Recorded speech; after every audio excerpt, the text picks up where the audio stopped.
almost 3 in 4 U.S. employees say money stress affects work and personal lives.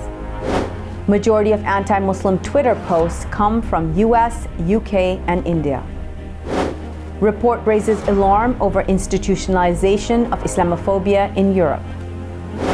Bangladesh seals border with Burma to deter Rohingya influx amid tensions.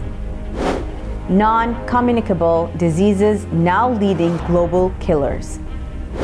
1 in 3 Southeast Asian Muslims more devout than parents.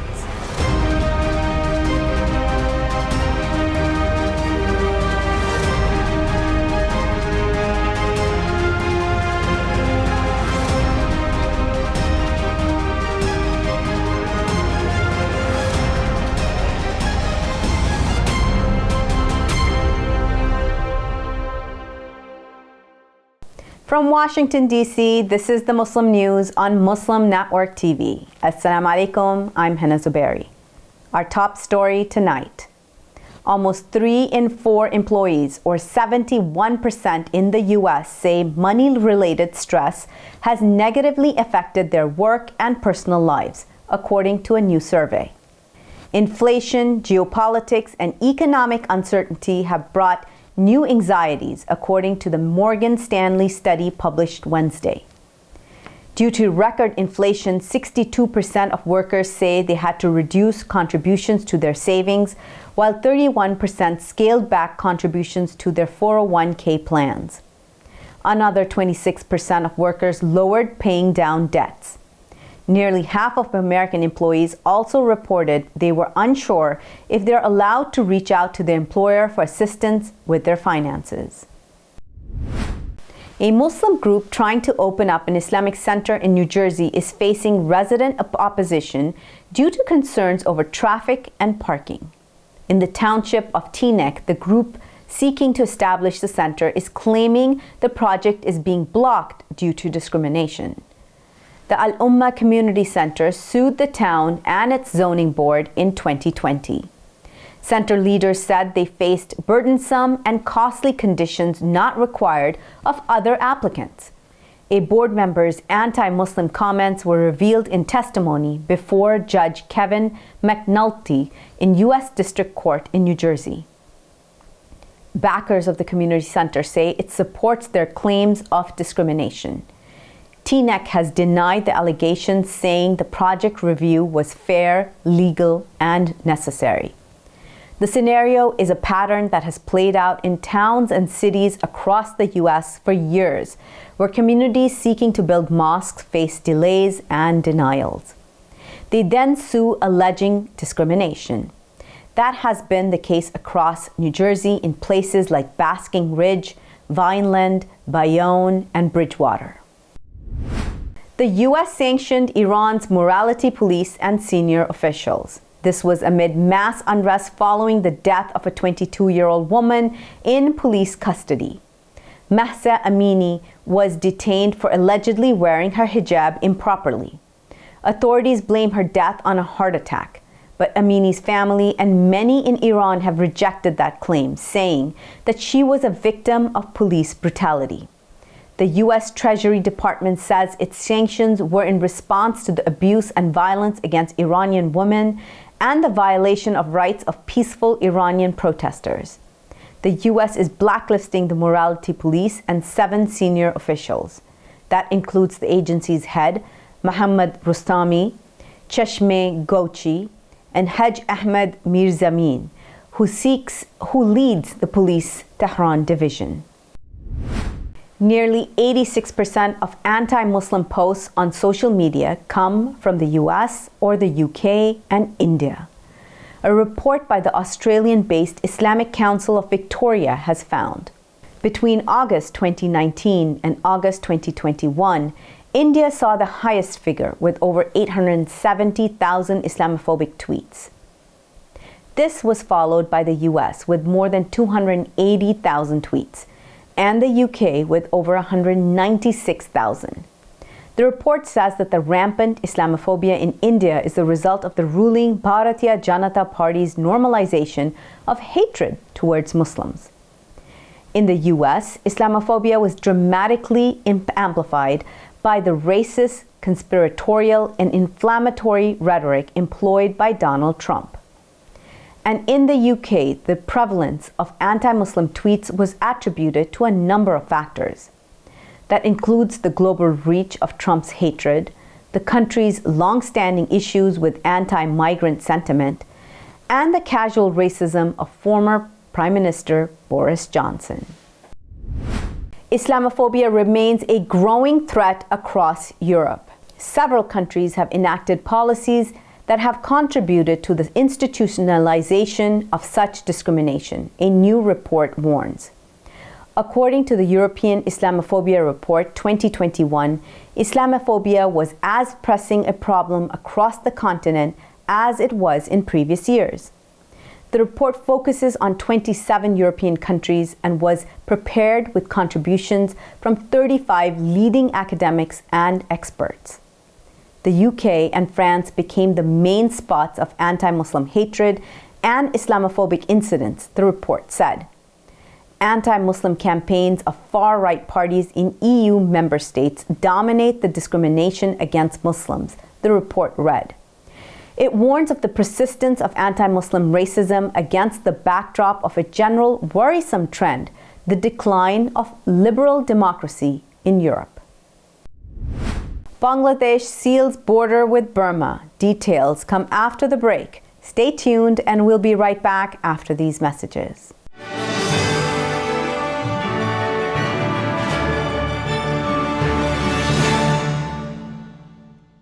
Assalamu alaikum. This is Imam Malik Mujahid. Let's stand with those who stand with us. I'm talking about Nadine Mahsa. For 2 years in a row, Nadine Mahsa as chair led USCIRF to ask the US government to sanction India and declare it is a country of particular concern. It was USCIRF, by the way, whose recommendation was used to ban Modi for 10 years from entering the United States of America. Join hand in recognizing USCIRF and honoring Nadine Mahsa on October 2nd. Justice for All is a Muslim-led human rights organization with a 30 years track record. You have heard of name Burma Task Force? That's Justice for All. We started 30 years ago when Bosnian genocide was going on, and working together we stopped that. Join hand today and be there on October 2nd to stop genocide and protect Muslim minorities around the world. Scan this code on the screen to register or visit justiceforall.org/VA. Assalamu alaikum. A free 3-minute online chat can give you the personalized tips you need to start boosting your retirement savings today. I am what hunger looks like in America. If I could be you, and you could be me for just 1 hour. Walk a mile in my shoes. Walk a mile in my shoes. Despite the development of a COVID-19 vaccine, millions around the world will not have access. We need a vaccine that's free and available to everyone, everywhere. It's time for a people's vaccine.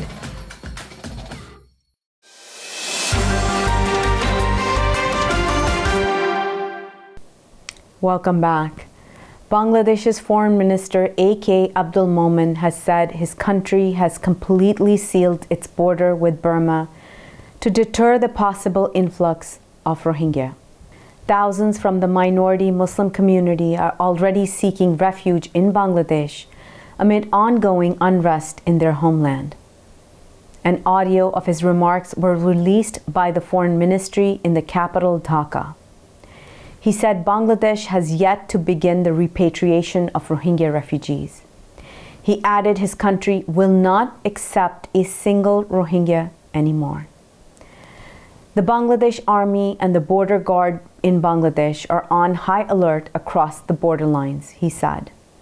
Bangladesh is currently hosting more than 1.2 million persecuted Rohingya, most of whom fled genocide in Burma's Rakhine state in August 2017.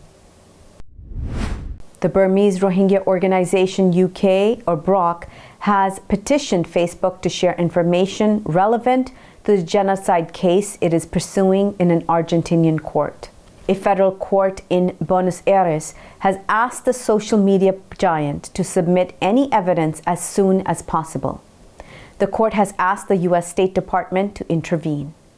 The move is part of the universal jurisdiction case on the Rohingya genocide opened in Argentina last year after a petition from BROC. Tun Kin, president of BROC, said Facebook continues to put profits and its own brand value before the lives of Rohingya people. He claims the platform has been used to spread hatred and misinformation against the Rohingya for years. Facebook is overwhelmingly the most popular social media platform in Burma. There is evidence it was used to vilify Rohingya before, during, and after a military genocide in 2017. India's top investigation agencies have conducted nationwide raids on a prominent Muslim organization and detained more than 100 of its members. Those detained have been accused of having terror links. Simultaneous raids were conducted on the offices of the Popular Front of India and the homes of its members. The National Investigation Agency and the Enforcement Directorate conducted the raids in nearly a dozen states Thursday morning. Most of the arrests were made in southern states. 22 people were arrested in Kerala, where PFI has considerable influence in Muslim-majority areas. Arrests were also made in other states such as Maharashtra, Karnataka, Andhra Pradesh, Assam, Delhi, and Uttar Pradesh, amongst others. Non-communicable diseases, or NCDs, such as heart and lung disease, cancer, and diabetes, now outnumber infectious disease as top killers globally, the World Health Organization reports. NCDs are responsible for 17 million premature deaths yearly, according to UN Health Agency's latest report. The four major NCDs, cardiovascular diseases, cancer, diabetes, and chronic respiratory diseases, along with mental health, cause nearly 3/4 of deaths globally, killing 41 million people yearly, it said. WHO Director General Tedros Ghebreyesus called on global leaders to urgently take action on NCDs. He said there are cost-effective and globally applicable interventions every country, no matter its income level, can and should be using. NCDs are one of this century's greatest health and development challenges, the WHO reports. One person is estimated to be dying of hunger every 4 seconds. More than 200 NGOs have warned. In an open letter, the groups urged decisive international action to end the spiraling global hunger crisis. The letter, signed by 238 organizations from 75 countries, addressed world leaders gathering in New York for the United Nations General Assembly on Tuesday. It expressed outrage at skyrocketing hunger levels. They said 345 million people now are experiencing acute hunger, double the number in 2019. Around the world, 50 million people are on the brink of starvation in 45 countries, they say. As many as 19,700 people are estimated to be dying of hunger every day, the NGOs state. 1 in 3 Muslims in Southeast Asia consider themselves more religious than their parents were at their age, a survey has found. Their faith informs decisions around personal spending, fashion, banking, travel, and education, according to the New Muslim Consumer Report released Wednesday. Only 21% of the region's 250 million Muslims say they are less observant than their parents were, while 45% consider themselves just as devout, the survey shows. For 90% of the Southeast Asian Muslims, a strong relationship with God is the most important thing in life. That's on par with health and just ahead of family in importance, according to the report. Only 34% of those surveyed considered wealth very important, with 28 rating their passions and 12 citing fame as priorities. The report was based on interviews with 1,000 consumers in Indonesia and Malaysia. A mosque at a fishing port in northeast Japan serves as a lifeline for many Muslims who work as technical trainees in the local seafood and construction industries. The mosque, topped with a white dome, was completed in July. It has become an essential part of Muslim workers' daily lives. This summer, more than 100 people attended a celebration of Eid al-Adha at the Ishinomaki Mosque. Many worshippers come to Japan from Indonesia, Bangladesh, and elsewhere to work for seafood processing manufacturers, fishing boat operators, and the construction industry. Technical interns have become indispensable for the port city along the Pacific Ocean. The city has been suffering from a labor crunch since the 2011 earthquake and tsunami that claimed about 20,000 lives. Coming up next after the break is our in-depth analysis segment, so stay tuned and we'll be right back after these messages.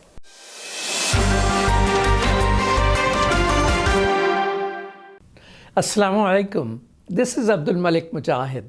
Muslims get bombarded with negative news, so good things which we do remain unknown. For example, do you know that Muslim Americans helped stop the genocide in Bosnia? Recently, Muslim Americans defeated Apple, Coca-Cola, Nike, and their lobbies to get a law passed through Congress about Uyghurs. Do you also know that it were Muslim Americans who work hard and smart to block Modi from entering the United States for 10 years? Yes, Alhamdulillah. All of that is your credit. Let's keep doing the good thing. Alhamdulillah, 3 achievers of our community are coming to Chicago to help strengthen Justice for All. Justice for All is a human rights organization run by Muslims based in Chicago. We will honor Arsalan Suleiman, a young person raised in our communities who filed a lawsuit on Burma because of the Rohingya genocide. We will also honor Ambassador Rashad Hussain, raised in our communities, married in Chicago, and who is now the ambassador at large for international religious freedom. In addition, we will honor the latest commissioner of USERF, Imam Muhammad Majid, for his relentless support for Burma Task Force. Please join me. Let's come together on October 9th in Chicago. Scan this code to register or visit justiceforall.org/Chicago. Assalamu alaikum. If I could be you, and you could be me for just 1 hour, walk a mile in my shoes, walk a mile in my shoes.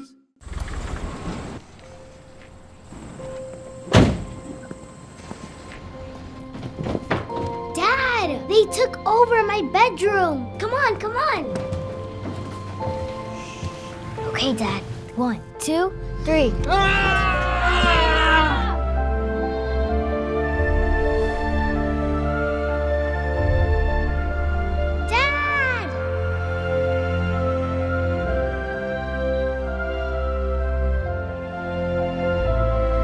You saved me. Dad? Are you okay? I'm fine, dear.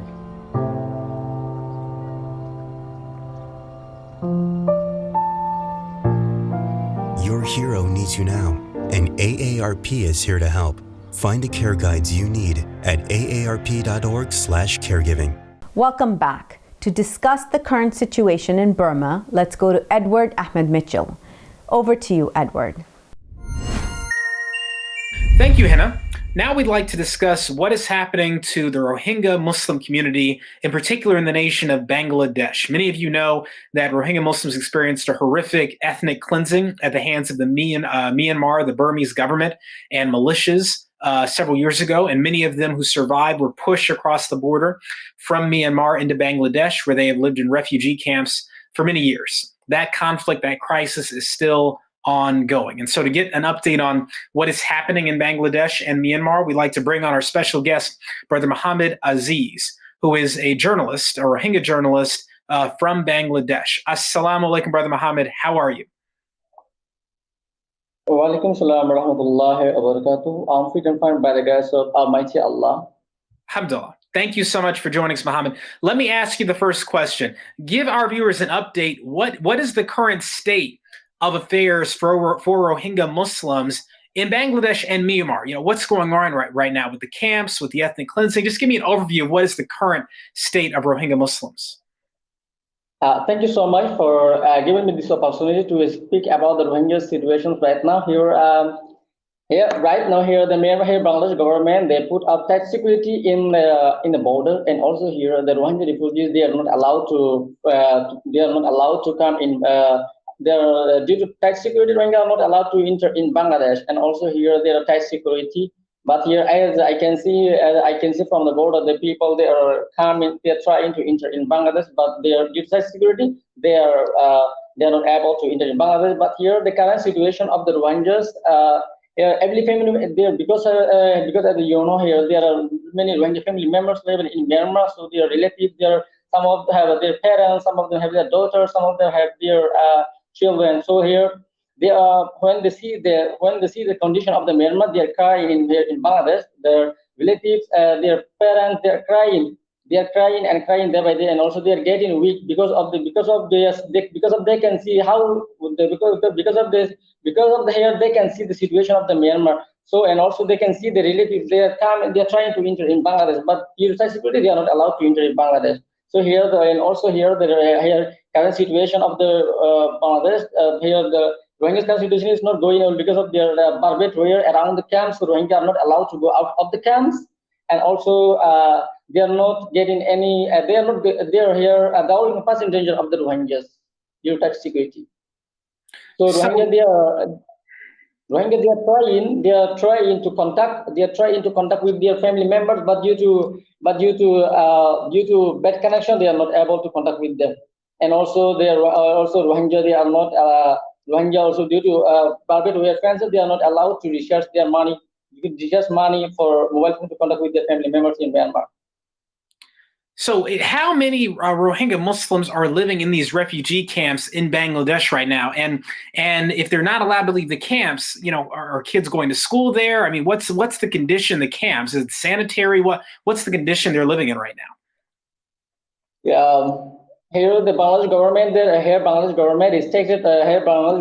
ban all the Rohingya refugees at school. Here, the Rohingya education is not allowed for Rohingya Muslims in Bangladesh. But here, the sanitation is not good because of here, you know, over more than 1 million Rohingya living in Bangladesh, so they are not getting enough water. So here, some of the Rohingya refugees, they take water from the river, from the pool, but they are dirty water, but they are not enough. They are not sanitized water, but they are using the. But due to the using of these kinds of waters, they are feeling Rohingya. They are getting sick day by day. Many Rohingya they become sick. But here many Rohingya, Rohingya do not get enough treatment. Also Rohingya do not get enough treatment from the hospital because of the Rohingya. But it is the reality that the Rohingya, that some of the doctors and the people, they don't want to touch the Rohingya people. They say the Rohingya are virus, so they don't say they say Rohingya are virus. They get bad sense from the Rohingyas, bodies from the Rohingya, so they don't try to touch the Rohingya people. But here many Rohingya, and also there are long queue in the hospital, but there are not enough treatment for the Rohingya people. Rohingya have been suffering since they came in Bangladesh. They are not getting enough facilities as a hospital. They need here, here the Rohingya, they are not getting any treatment, any better foods, etc. Yeah, the only capacity in danger of the Rohingya people, whom they say. Understood, Mohammed. So it sounds very difficult situation. No, not access to clean water in many circumstances, not access to a proper education, and then financial issues, obviously, the inability to support or connect with family who are still in Myanmar. Let me ask you this, Mohammed. Do you know what is happening to the Rohingya who are remaining in Myanmar? Is there still violence being committed against them? Is there still ethnic cleansing, or have things calmed down? Yeah. No, still here, still, it's also one. It's also genocide. As you can see, it's also genocide here. It's still massacre, torment, harassment, and looting money and good ornaments of the Rohingyas that has been increased in recent days.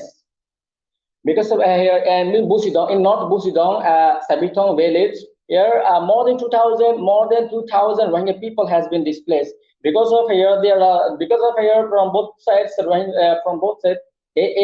AA and the military, they are using rocket launchers and mortars and also hatch bombs. They are exploding hatch bombs, but here but the combat is beside. But what they're doing, the combats that is beside the Rohingyas villages. But when they use rockets, when they launch rockets launchers and mortars and hatch bomb, then that fell into the Rohingyas village, and here many Rohingya people injured and many Rohingya dead. But it is unknown that how many Rohingya people were dead by the by the rocket launchers and also by the mortar shells and by hatch bombs. But here, more than 20 people have been displaced. But here, since yesterday, 23 September, the Myanmar military and the AA, they started combat. They started the conflicts for 8 hours. They started the conflicts at 5 p.m. But it was continued until 5 p.m. So here, many Rohingya injured and many Rohingya has been displaced. Here, the Rohingya, but here sometimes military and the Arkan army, they enter into Rohingya villages, and then they ransack the Rohingyas' houses, and they escape from the fight in front of them, and also the gang, also they rape Rohingya girls. And also they seize their family members, their parents who are elderly person. They seize them, and then they tie them in a pillar, and then they rape and beat their girls and their wives in front of them.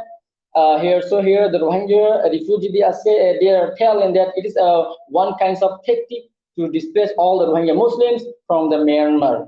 But here, many Rohingya people, home they find from there, they step at home they find. But here, the Rohingya refugees, they are saying that here right now, what is happening in Myanmar, but here none of the AA family or military injured or dead. But why the Rohingya people are dying? If it is not a tactic of the Myanmar government and the AA, why the Rohingya people are killed? Why the Rohingya people are killed? But here, none of the AA family or Rakhine were injured by the mortars, rocket shields, or others. So here they are saying that Rohingya want to say that it is a Myanmar government's tactic, and they are showing to the world their potency, that they have strength, they have ability, they have a capability they can do anything. So here they can do anything. They can kill the Rohingya people. But here none of the judges, none of the country can put pressure on the Myanmar government to stop this combat. So here I request to the international community and the judges to send UN security forces or to request Myanmar government to stop this combat, this conflict as soon as possible. So Rohingya want to say that they lost their loved ones, and it has been, and here Myanmar government, they have been committing genocide that it has been for more than 70 years that the Myanmar government torturing the Rohingyas. It has been for more than 70 years, not today, not So 5 years. been going on. You mean the Myanmar government's abuses against the Rohingya people? It sounds like, Mohammed, if I understood you correctly, and the audio is a little off, but I think what you're emphasizing to us is that there's been a recent outbreak of violence perpetrated by the Burmese, the Myanmar government, that has caused a surge of new people trying to get out of Myanmar, and Bangladesh is blocking them from coming in with this new security. And so it's a very difficult situation, both for the Rohingya in Bangladesh and then the Rohingya who are stuck in Myanmar. And because the Myanmar government is a dictatorship and they're already internally at war with their own people, they really don't seem to care what anyone says or what they do. And so it sounds like what you're saying is that you all need to see more pressure being put on the Burmese government, economic pressure, political pressure, other, to stop this violence. And then also, I think, pressure on the Bangladeshi government to ensure that Rohingya refugees get better treatment and can live full lives while they're in Bangladesh until they can return home. So, Mohammed, look, we're out of time, but I want to thank you so much for joining us, giving this update on what's happening. Please keep in touch with us and keep us updated. We hope that there is good news after difficult. We really appreciate you joining us today. So thank you so much, brother. Assalamu alaikum. Wa alaikum assalam. And Hena, we're going to send it back to you. Thank you so much, Edward. That's all from our Washington studios tonight. Thank you for tuning in. You can find previous episodes and more on our YouTube or Facebook. For more content, keep watching Muslim Network TV or visit muslimnetwork.tv. Assalamu alaikum and good night.